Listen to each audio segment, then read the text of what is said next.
Lankavatara Sutra, capítulo 8. El logro de la comprensión propia.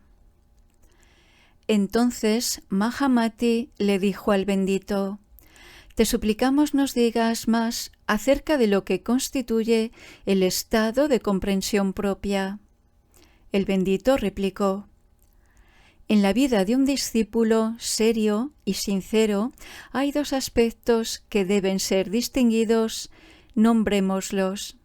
Primero, el estado de apego a la naturaleza propia, surgiendo de la discriminación de él mismo y su campo de conciencia con que él está relacionado.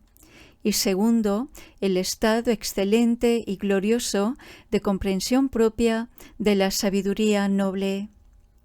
El estado de apego a las discriminaciones de la naturaleza propia de las cosas y las ideas y de la yoedad se acompaña de emociones placenteras o de aversión de acuerdo con la experiencia, tal como está expuesto en los libros de lógica.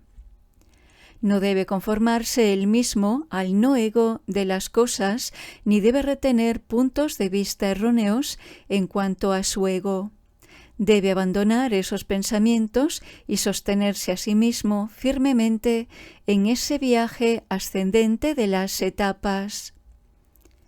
El estado excelente y glorioso de la comprensión propia, tal como se relaciona con el discípulo serio y sincero, es un estado de concentración mental en el cual el discípulo busca identificarse él mismo con la sabiduría noble. En ese esfuerzo debe buscar el aniquilar todos los pensamientos que deambulan, las nociones pertenecientes a la eternidad de las cosas y todas las ideas de individualidad y generalidad, de sufrimiento e impermanencia, y cultivar las ideas más nobles del no ego, el vacío y la no imagen. Así, él logrará una comprensión de la verdad que esté libre de pasión y sea por siempre serena. Cuando este esfuerzo activo de concentración mental tenga éxito, le seguirá un estado receptivo más pasivo de samadhi, en el cual el discípulo serio y sincero entrará en la morada perfecta de la sabiduría noble y experimentará sus consumaciones, culminaciones en las transformaciones del samadhi. Esta es la primera experiencia del estado glorioso de comprensión del discípulo serio y sincero, pero todavía no está eliminada la energía hábito ni ha evadido la transformación de la muerte. Habiendo logrado este estado alabado y maravilloso de comprensión, el Bodhisattva no debe darse a sí mismo al placer de su éxtasis, porque eso podría significar la cesación, sino que debe pensar compasivamente en los otros seres y mantener siempre frescos sus votos originales.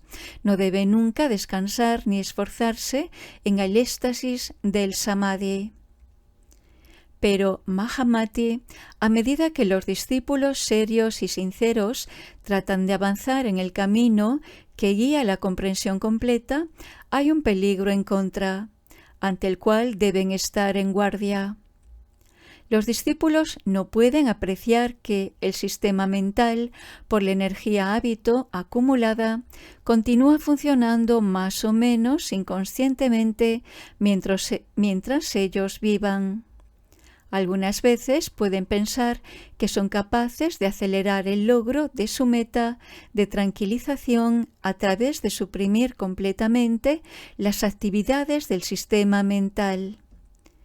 Esto es un error, porque incluso si las actividades de la mente son suprimidas, la mente todavía continuará funcionando porque las semillas de la energía hábito aún permanecerán en ella. Lo que ellos piensan que es la extinción de la mente es en realidad el no funcionamiento del mundo externo, de la mente, al cual ellos ya no están más apegados. Esto es la meta de la tranquilización debe ser alcanzada no a través de la supresión de todas las actividades de la mente, sino por dejar ir o desprenderse de las discriminaciones y apegos. Luego, existen otros quienes, temerosos del sufrimiento ocasionado por las discriminaciones de vida y muerte, tontamente buscan el nirvana. Ellos han llegado a ver que las cosas sujetas a la discriminación no tienen realidad y así se imaginan que el nirvana debe consistir en la aniquilación de los sentidos y sus campos de sensaciones. Ellos no entienden que el nacimiento y la muerte y el nirvana no están separados uno de otro. Ellos no conocen que el nirvana es la mente universal en su pureza. Por lo tanto, estos estúpidos que se agarran a la noción de que el nirvana es un mundo en sí mismo, que está en el exterior y es visto por la mente, ignorando todas las enseñanzas de los Tathagatas concernientes al mundo externo, continúan rodando en el curso de la rueda de nacimiento y muerte. Pero cuando experimenten al giro o la desviación o la rectificación, reajuste en la consciencia profunda que les traerá la perfecta comprensión propia de la sabiduría noble, entonces entenderán. Es muy sutil y difícil entender el verdadero funcionamiento de la mente por los discípulos jóvenes, e incluso los maestros con todos sus poderes de conocimiento correcto y samadhis frecuentemente lo encuentran inexplicable. Solo son los Tathagatas y los Bodhisattvas que están firmemente establecidos en las 7 etapas quienes pueden entender completamente sus trabajos. Aquellos maestros y discípulos serios y sinceros que deseen entender completamente todos los aspectos de las diferentes etapas del Bodhisattva, con la ayuda del conocimiento correcto, deben hacerlo a través del convencimiento de que los objetos de discriminación son solamente vistos como parecen por la mente, y así han de mantenerse alejados de toda discriminación y falso razonamiento, que también proceden de la mente misma, y han de buscar constantemente el ver las cosas como son verdaderamente, plantando la raíz de la bondad en las tierras de Buda que no conocen límites por diferenciaciones. Para hacer todo esto, el Bodhisattva debe mantenerse a sí mismo alejado de toda confusión y desorden, de las excitaciones sociales del letargo. Dejemos que se mantenga apartado de los tratados y escritos de los filósofos mundanos, de los rituales y ceremonias y de los predicadores profesionales. Dejémosle que se retire a un lugar aislado en el bosque y allí se dedique a la práctica de las variadas disciplinas espirituales, porque sólo haciendo eso llegará a ser capaz de obtener en este mundo de multiplicidades un verdadero discernimiento dentro de los trabajos de la mente universal en su esencia. Allí, rodeado por sus buenos amigos los Budas, los discípulos serios y sinceros llegarán a ser capaces de entender el significado del sistema mental y su lugar como agente mediador entre el mundo externo y la mente universal, y llegarán a ser capaces de cruzar el océano del nacimiento y muerte, el cual surge de la ignorancia, el deseo y la acción. habiendo ganado un entendimiento completo del sistema mental, de las tres naturalezas propias y del no ego dual, y estableciéndose en la medida de la comprensión propia que va con ese logro, todo lo cual puede ser ganado por su conocimiento correcto, el camino estará claro para el avance adicional del Bodhisattva a lo largo de las etapas de la Bodhisattvedad.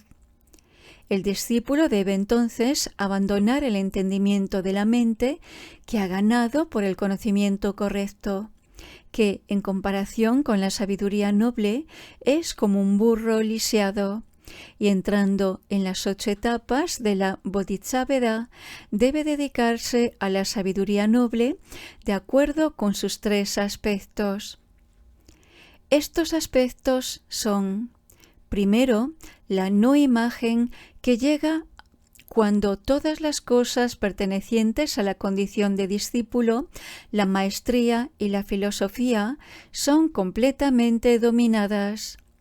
Segundo, el poder añadido por todos los Budas por razón de sus votos originales que incluyen el reconocimiento de sus vidas y el compartir sus vidas y sus méritos con todas las vidas sintientes. Tercero, la perfecta comprensión propia que hasta ese momento solo ha sido comprendida en una medida. A medida que el Bodhisattva tiene éxito en despegarse por sí mismo de ver todas las cosas, incluyendo su propia imagen sin ego, en su condición de fenómenos, y comprende los estados de Samadhi y Samapati, donde examina el mundo como una visión y un sueño, siendo sostenido por todos los Budas, entonces será capaz de pasar con un logro completo a la etapa de Tathagata, que es la sabiduría noble misma. Esta es la triplicidad de la vida noble, y estando provisto de esta triplicidad, la perfecta comprensión propia de la sabiduría noble ha sido obtenida. Entonces Mahamati le preguntó al bendito diciendo: ¿es la purificación de las corrientes de energía perniciosas de la mente que vienen del apegarse a las nociones de un mundo objetivo y un alma empírica, gradual o instantánea? El bendito replicó: hay 3 corrientes de energía características de la mente, a saber, las corrientes de energía perniciosas que surgen de los antojos, los agarres y el apego, las corrientes de energía perniciosas que surgen de las ilusiones de la mente y las obsesiones del egoísmo, y las no corrientes de energía buena que surgen de la sabiduría noble. Las corrientes de energía perniciosas que se dan por reconocer el mundo externo, que en verdad es solamente una manifestación de la mente, y el llegar a pegarse a él, son gradualmente purificadas, no instantáneamente. Una conducta buena puede solamente llegar por el camino de restricción y esfuerzo. Es como un alfarero que hace vasijas y que las hace gradualmente con atención y esfuerzo. Es como el diestro en la comedia, danzando, cantando, tocando el laúd, escribiendo y haciendo cualquier otro arte. Eso debe ser adquirido gradual y laboriosamente. Su recompensa será un discernimiento claro dentro del vacío y la impermanencia o temporalidad de todas las cosas.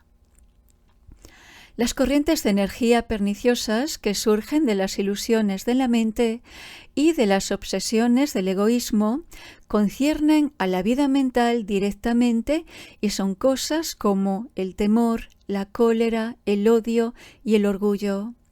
Estas son purificadas por el estudio y la meditación, y esto también debe ser logrado gradualmente y no instantáneamente. Es como el fruto de Amra, que madura lentamente. Es como el pasto, los arbustos, la hierba y los árboles que crecen de la tierra gradualmente. Cada uno debe seguir el camino de estudio y meditación por sí mismo, gradualmente y con esfuerzo.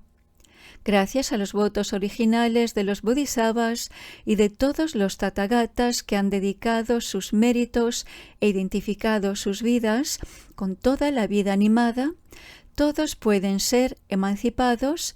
Ellos no carecen de ayuda ni aliento, pero incluso con la ayuda de los tathagatas, la purificación de las corrientes de energía perniciosas de la mente es, en el mejor de los casos, lenta y gradual, necesitando ambos el ahínco y la paciencia.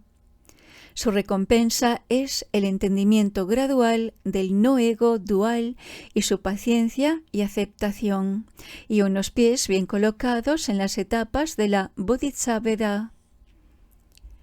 Pero las no corrientes de energías buenas que llegan de la comprensión propia de la sabiduría noble es la purificación que llega instantáneamente a través de la gracia de los tathagatas.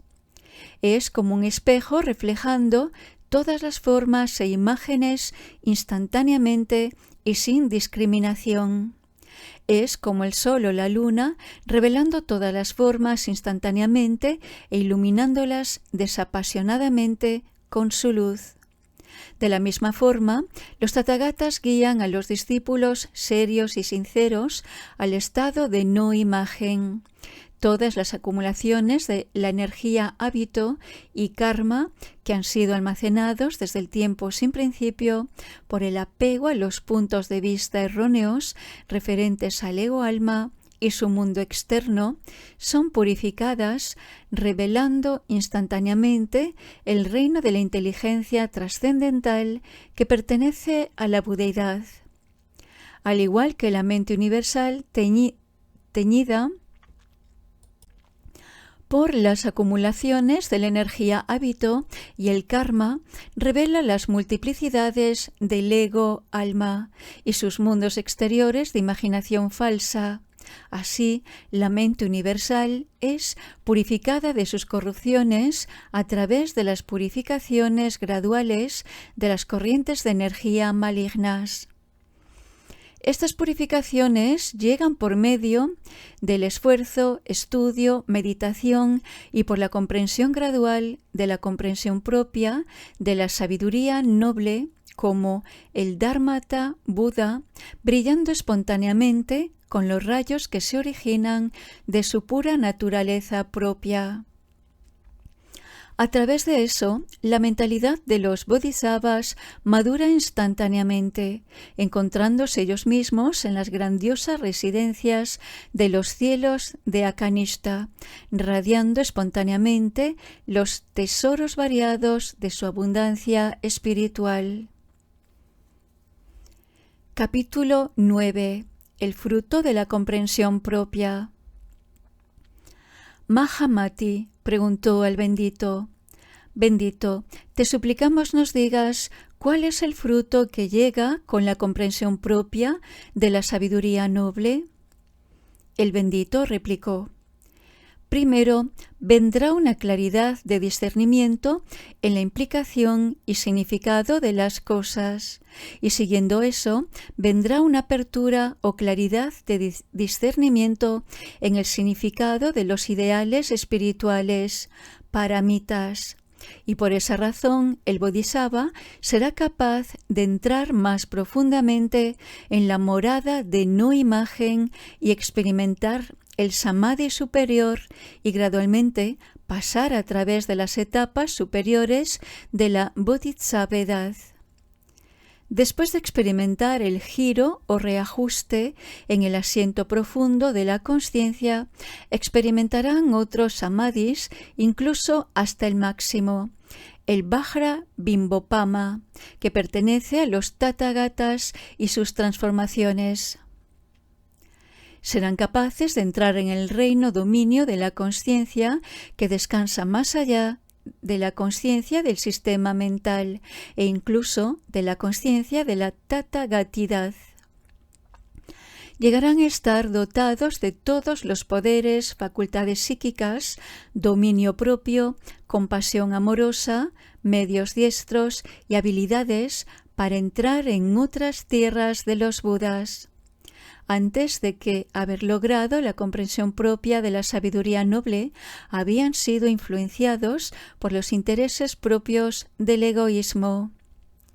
Pero después de haber obtenido la comprensión propia, se encontrarán a sí mismos reaccionando espontáneamente a los impulsos de un corazón grande y compasivo, dotado con medios diestros e ilimitados y sincera y totalmente dedicados a la emancipación de los seres.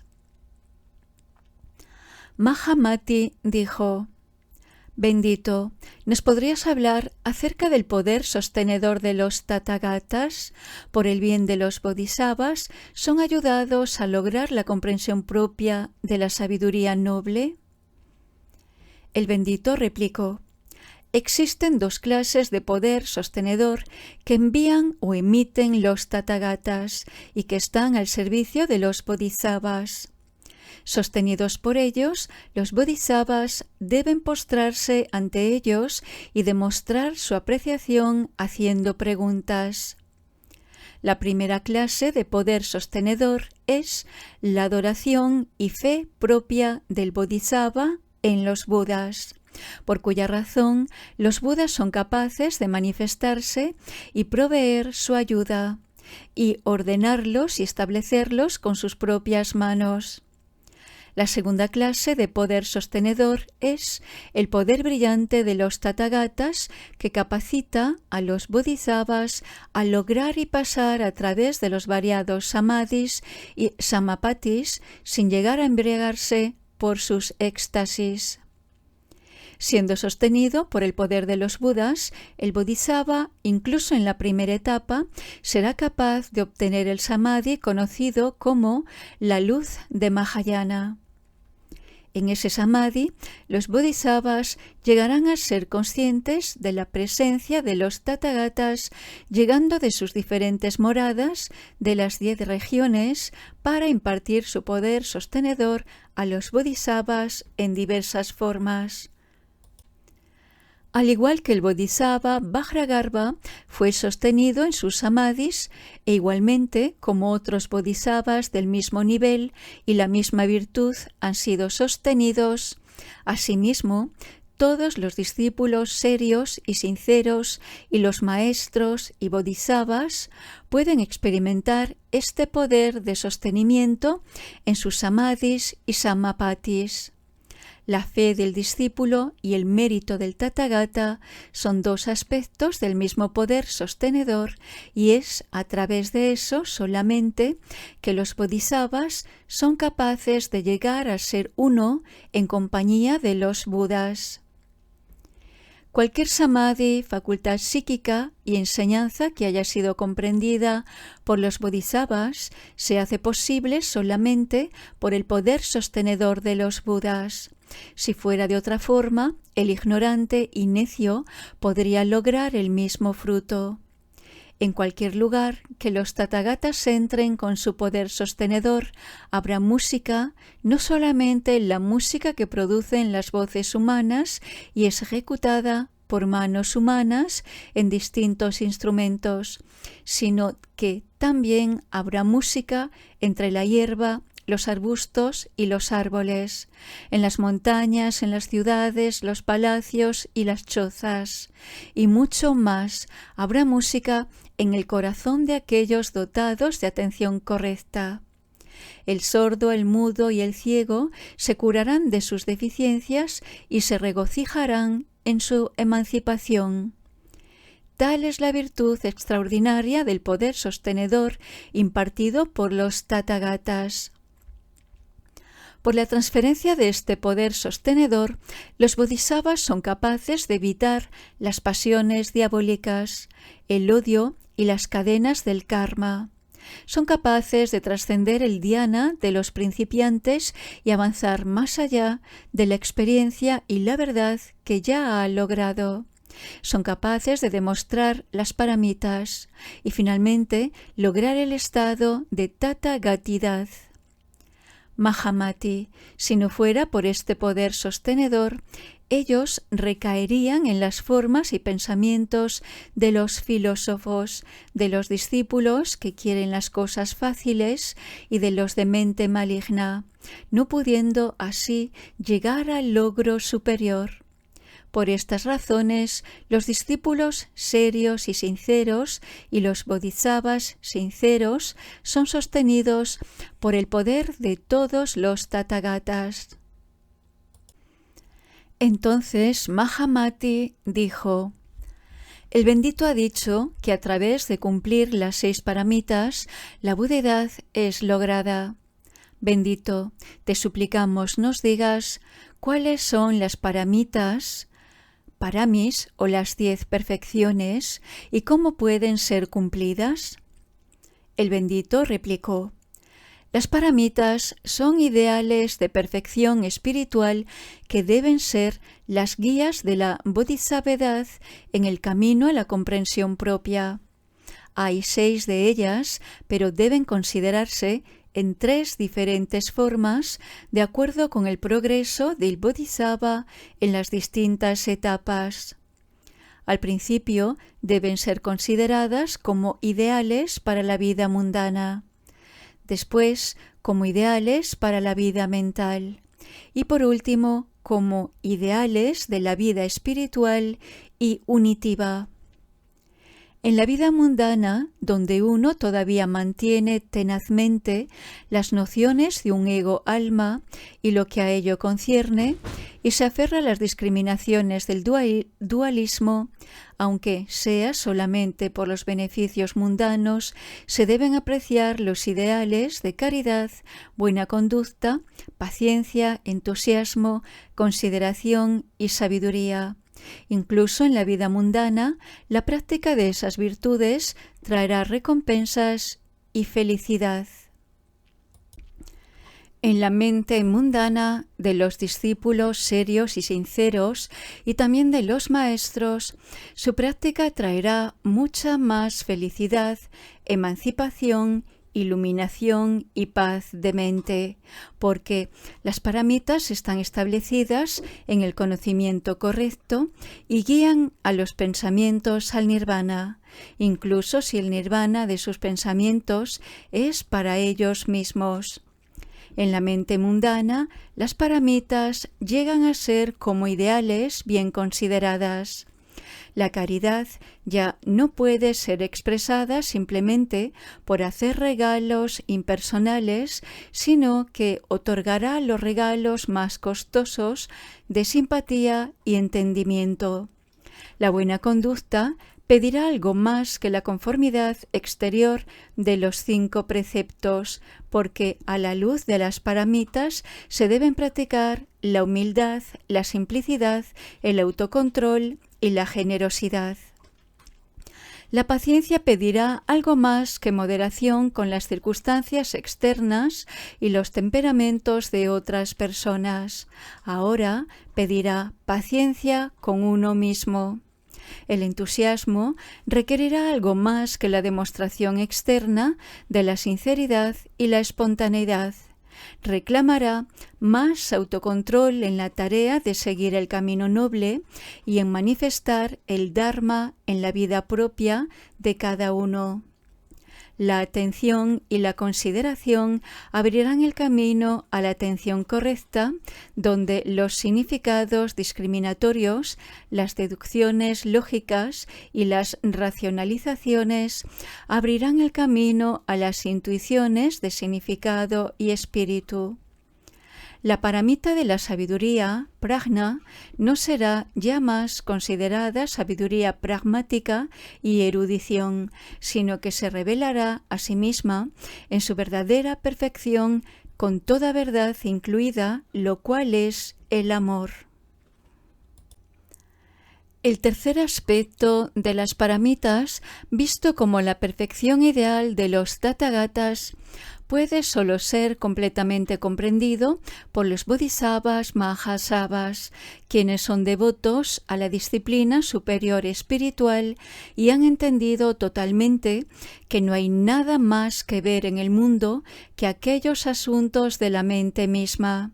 En aquellas mentes, la discriminación de la dualidad ha cesado de funcionar, y los amarres y agarres han llegado a ser inexistentes.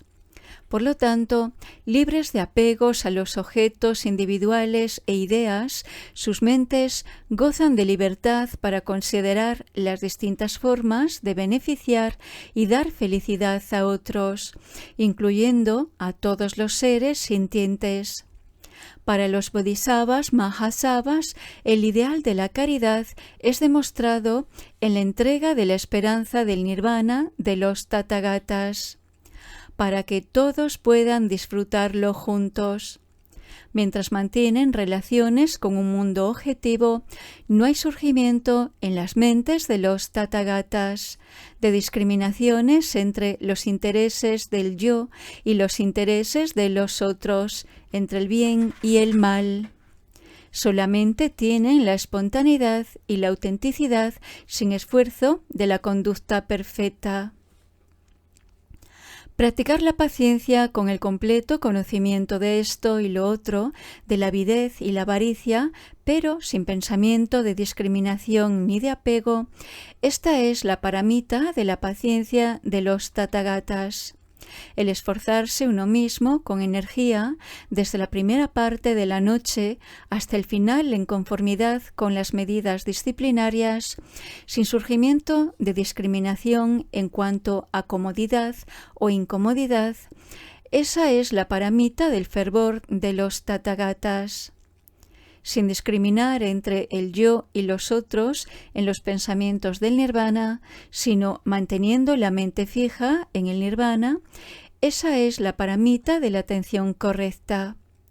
En cuanto a la prajna paramita, que es la sabiduría noble, ¿quién puede predicarla?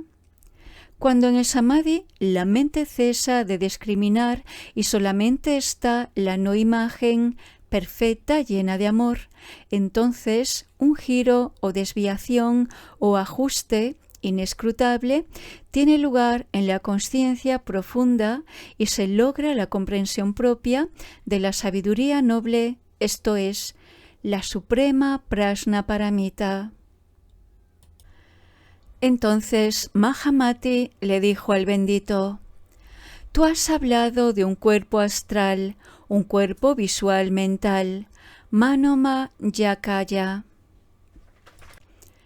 que los bodhisattvas son capaces de asumir como siendo uno de los frutos de la comprensión propia de la sabiduría noble. Bendito, te suplicamos nos digas qué quieres decir con el mencionado cuerpo trascendental». El bendito replicó: «Hay tres clases de cuerpos trascendentales. Primero, uno en el cual el bodhisattva logra el disfrute del samadhi y el samapatis. Segundo, está el que es asumido por los tathagatas de acuerdo con la clase de seres que ha de sostener, y el cual se logra y perfecciona espontáneamente con el no apego y no esfuerzo. Tercero, ese del cual los tathagatas reciben su intuición del Dharmakaya». La personalidad trascendental que entra en el goce del samadhi llega de las etapas tercera, cuarta y quinta a medida que la actividad o estado de la mente llega a aquietarse y las ondas de consciencia ya no alteran más la apariencia de la mente universal. En este estado, la mente-consciencia está todavía alerta, en cierta medida, del goce que se está experimentando por esta cesación de actividades de la mente. La personalidad trascendental que entra en el goce del samadhi llega de las etapas tercera, cuarta y quinta a medida que la actividad o estado de la mente llega a aquietarse y las ondas de conciencia ya no alteran más la apariencia de la mente universal. En este estado, la mente-conciencia está todavía alerta, en cierta medida, del goce que se está experimentando por esta cesación de actividades de la mente. La segunda clase de personalidad trascendental es la clase asumida por los bodhisattvas y tathagatas como cuerpos de transformación mediante los cuales ellos demuestran sus votos originales en el trabajo de lograr y perfeccionar. Esta clase de transformación llega con la etapa octava de la bodhisattvedad, cuando el bodhisattva tiene una metódica y meticulosa penetración en la naturaleza ilusiva o similar a maya de las cosas y entiende el dharma de la no imagen, él experimentará el giro o desviación en su conciencia profunda y llegará a ser capaz de experimentar el samadhi superior incluso hasta lo supremo. Al entrar en estos samadhis gloriosos, él logrará una personalidad que trasciende la mente-conciencia, por cuya razón obtiene los poderes supernaturales de dominio propio y de dominio de actividades por las cuales es capaz de moverse a su gusto, tan rápido como un sueño cambia y como una imagen cambia en un espejo. Este cuerpo trascendental no es un producto de los elementos y sin embargo hay algo en él que es análogo a lo que es así producido. Se edifica con todas las diferencias que pertenecen al mundo de la forma, pero sin sus limitaciones. Poseyendo este cuerpo mental visual se es capaz de estar presente en todas las asambleas de las tierras de Buda, justo como sus pensamientos se mueven instantáneamente y sin obstrucción sobre las paredes, los ríos, los árboles, las montañas, y como en su memoria recuerda y visita las escenas de sus experiencias pasadas. Así, mientras su mente se mantiene funcionando en el cuerpo, sus pensamientos pueden estar a cientos de miles de yojanas. De la misma manera, la personalidad trascendental que experimenta el samadhi Vajrabimbhopama estará dotada de poderes sobrenaturales, facultades psíquicas y dominio propio, por cuya razón él será capaz de recorrer los pasajes que guían a las asambleas de los Budas, moviéndose tan libremente como desee. Pero sus deseos ya no estarán más centrados ni contaminados por la discriminación y el apego, porque esta personalidad trascendental no es su antiguo cuerpo, sino la quintesencia de sus votos originales de darse a sí mismo para conducir a todos los seres a su madurez. La tercera clase de personalidad trascendental es tan inefable que es capaz de lograr intuiciones del Dharmakaya, esto es, logra intuiciones de la ilimitada e inescrutable cognición de la mente universal. A medida que los bodhisattvas mahasattvas logran el estadio superior de las etapas y llegan a familiarizarse con todos los tesoros que hay que comprender en la sabiduría noble, lograrán esta transformación corporal inconcebible que es la verdadera naturaleza de todos los tathagatas pasados, presentes y futuros, y participarán en la paz gloriosa y perfecta que penetra el Dharma de todos los Budas. Capítulo 10. El aprendizaje o aspiración, el linaje de los Arhat. Entonces Mahamati le preguntó al bendito: «Te suplicamos nos digas cuántas clases de discípulos hay». El bendito replicó: «Hay muchas clases de discípulos, tantas como individuos, pero para la conveniencia de la explicación pueden ser divididos en dos grupos. los discípulos del linaje de los Arhat y los discípulos conocidos como Bodhisattvas. Los discípulos del linaje de los Arhat pueden ser considerados bajo dos aspectos. Primero, de acuerdo al número de veces que ellos regresan a esta vida de nacimiento y muerte. Y segundo, de acuerdo a su progreso espiritual. Bajo el primer aspecto, ellos pueden ser subdivididos en tres grupos: los que han entrado en la corriente, los que retornan una vez y los que nunca retornan. Los que han entrado en la corriente son aquellos discípulos que, habiéndose liberado de los apegos a las discriminaciones inferiores y habiéndose limpiado de los obstáculos duales, claramente entienden el significado del no ego dual, pero aún se agarran a la noción de individualidad y generalidad y a su propio ego. Estos avanzarán a lo largo de las etapas hasta la sexta solamente, para sucumbir al éxtasis de entrada del Samadhi. Renacerán 7 veces, o 5 veces, o 3 veces, antes de ser capaces de pasar la sexta etapa. Los que retornan una vez y los que nunca retornan son los bodhisattvas que han alcanzado la séptima etapa.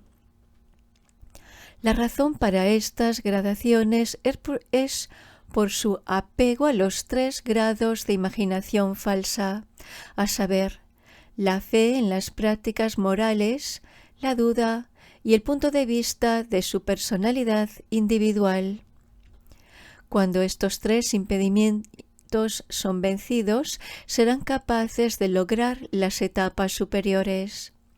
En cuanto a las prácticas morales, los discípulos ignorantes y necios obedecen las reglas de moralidad devotamente y con abnegación, porque desean de esa manera progresar en los avances mundanos y en la felicidad, con la esperanza añadida de renacer en condiciones más favorables.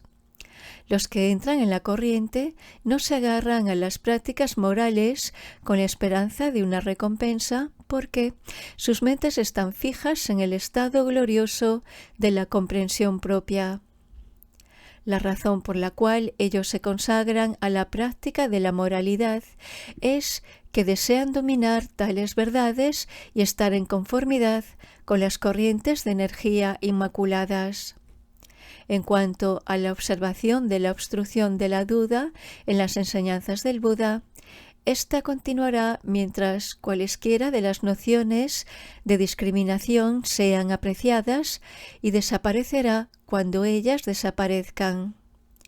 El apego a los puntos de vista de la personalidad individual finalizará cuando el discípulo gane un poco más en el entendimiento cabal de las nociones de ser y no ser, de la naturaleza propia y el no ego, de tal modo que al desprenderse de los apegos a su propio ego, que van incluidos con estas discriminaciones, a través de destruir y limpiar estos 3 obstáculos, el que retorna una vez en la corriente será capaz de descartar toda avaricia, cólera y estupidez. En cuanto a los arhat que retornan una vez, hubo una vez en ellos la discriminación de la forma, los signos y las apariencias, pero a medida que gradualmente aprendieron por el conocimiento correcto a no ver los objetos individuales bajo el aspecto de calidad y cantidad, y a medida que van llegando a familiarizarse con lo que simboliza el logro o la realización de la práctica de dhyana, habrán alcanzado la etapa de iluminación donde en un renacimiento más serán capaces de ponerle fin al apego por su interés propio. Libre de esta carga de error y sus apegos, las pasiones no se afirmarán más, ellas mismas y los obstáculos serán borrados para siempre. Bajo el segundo aspecto, los discípulos pueden ser agrupados de acuerdo con el nivel de progreso espiritual que ellos hayan alcanzado en 4 clases: discípulos, maestros, arhat y bodhisattvas. La primera clase de discípulos piensa bien, pero encuentra difícil entender ideas no familiares. Sus mentes están felices cuando estudian y practican las cosas pertenecientes a las apariencias que pueden ser discriminadas, pero llegan a confundirse por la noción de una cadena continua de causa-efecto. Se sienten temerosos cuando consideran los agregados que componen la personalidad y su mundo objetivo como siendo igual a Maya, vacío y sin ego. Fueron capaces de avanzar hasta la quinta o sexta etapa, donde se pueden separar de las pasiones que surgen, pero no de las nociones que hacen surgir la pasión, y por lo tanto son incapaces de desprenderse del agarre al ego alma y sus apegos acompañantes, sus hábitos y la energía hábito. En esta misma clase de discípulos están los discípulos serios y sinceros de otras fes, quienes, agarrándose a las nociones de tales cosas como el alma como entidad eterna, el Atman supremo, el Dios personal, buscan un nirvana que esté en armonía con ellos. Hay otros más materialistas en sus ideas que piensan que todas las cosas existen en dependencia causa-efecto y por lo tanto que el nirvana debe estar en una dependencia equivalente.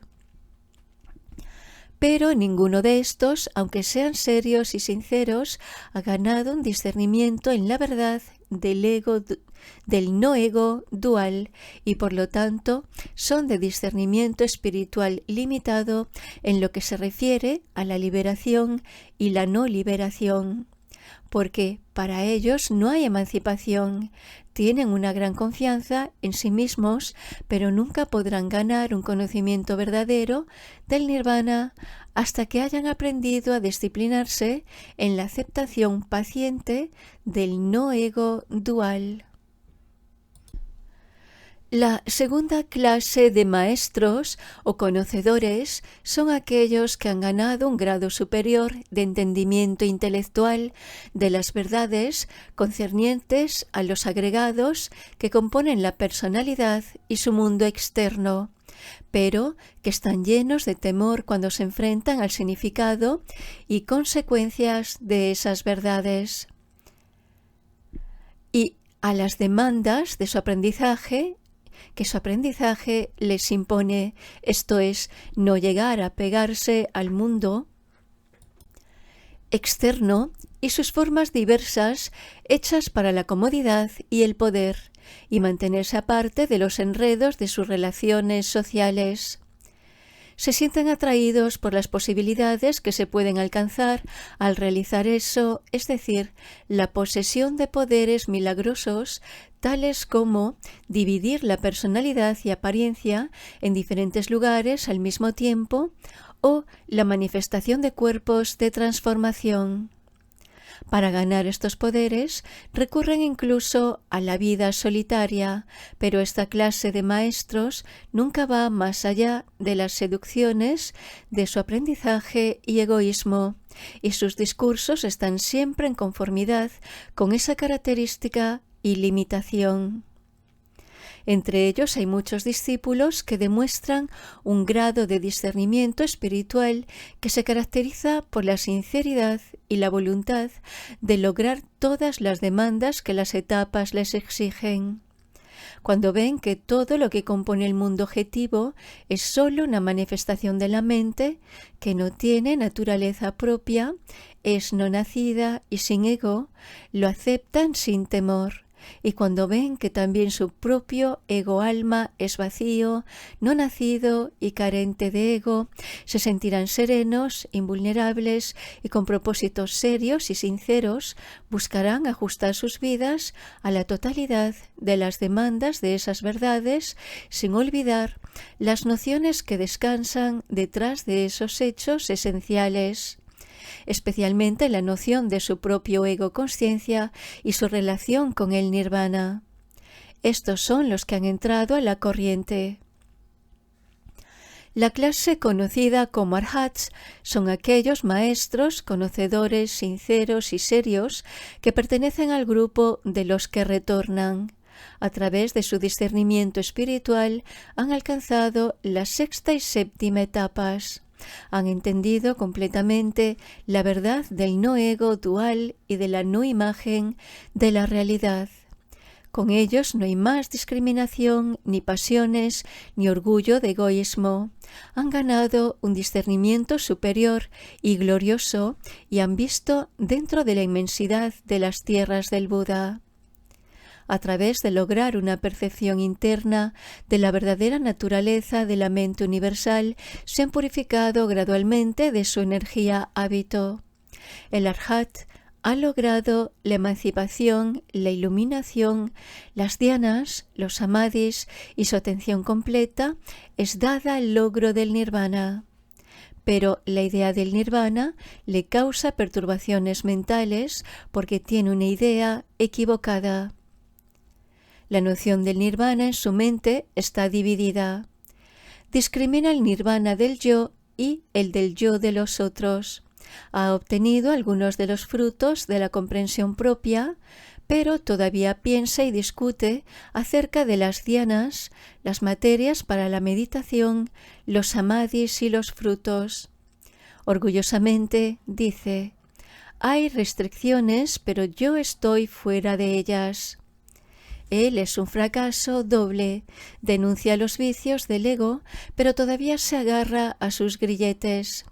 Mientras continúa discriminando las nociones de dhyana, la práctica de dhyana, los temas de dhyana, el conocimiento correcto y la verdad. Hay un estado de mente confuso y desorientado. Aún no ha logrado la emancipación perfecta. La emancipación llega con la aceptación de la no imagen. Él es el experto en las dhyanas y entra en los samadhis, pero para alcanzar las etapas superiores uno debe pasar más allá de las dhyanas, los inmensurables, el mundo de la no forma y el éxtasis del samadhi en el samapatis, guiando a la cesación del pensamiento mismo. El practicante de dhyana, el sujeto de dhyana, la cesación del pensamiento, retornar una vez, nunca retornar, todos esos son estados de mente confusos y divididos. No será hasta que toda discriminación sea abandonada que pueda haber una emancipación perfecta. Así el Arhat, experto en las dhyanas, participando en el samadhi, pero sin ayuda de los Budas, se rinde al éxtasis cautivador del samadhi y pasa a su nirvana. El Arhat está en la clase de los que retornan una vez. Los discípulos, maestros y Arhat pueden ascender hasta la sexta etapa. Perciben que el mundo triple no es más que la mente misma. Perciben que no hay un llegar a apegarse a las multiplicidades de objetos externos, excepto a través de las discriminaciones y actividades de la mente misma. Perciben que no hay un ego-alma y por lo tanto logran en cierta medida tranquilidad. Pero su tranquilidad no es perfecta cada minuto de sus vidas, porque con ellos hay algo, un efecto producido, algo en lo que se han agarrado o se están agarrando, algún vestigio residual de dualismo y egoísmo. Aunque desconectados del funcionamiento activo de las pasiones, todavía están limitados por la energía hábito de la pasión. Y estando embriagados por el vino del samadhi, tendrán su morada en el reino de las corrientes de la energía hábito. La tranquilidad perfecta es solamente posible en la etapa séptima. Mientras que sus mentes estén en confusión, no pueden lograr una clara convicción en cuanto a la cesación de la multiplicidad y la actualización de la unidad perfecta de todas las cosas. En sus mentes, la naturaleza propia de las cosas es todavía discriminada como buena o mala. Por lo tanto, sus mentes están en confusión y ellos no pueden pasar más allá de la sexta etapa. No obstante, en la sexta etapa, toda discriminación cesa a medida que llegan a estar absortos en el éxtasis del samadhi, en el cual ellos atesoran el pensamiento del nirvana y, como el nirvana es posible en la etapa sexta, entran a su nirvana, pero no es el nirvana de los Budas.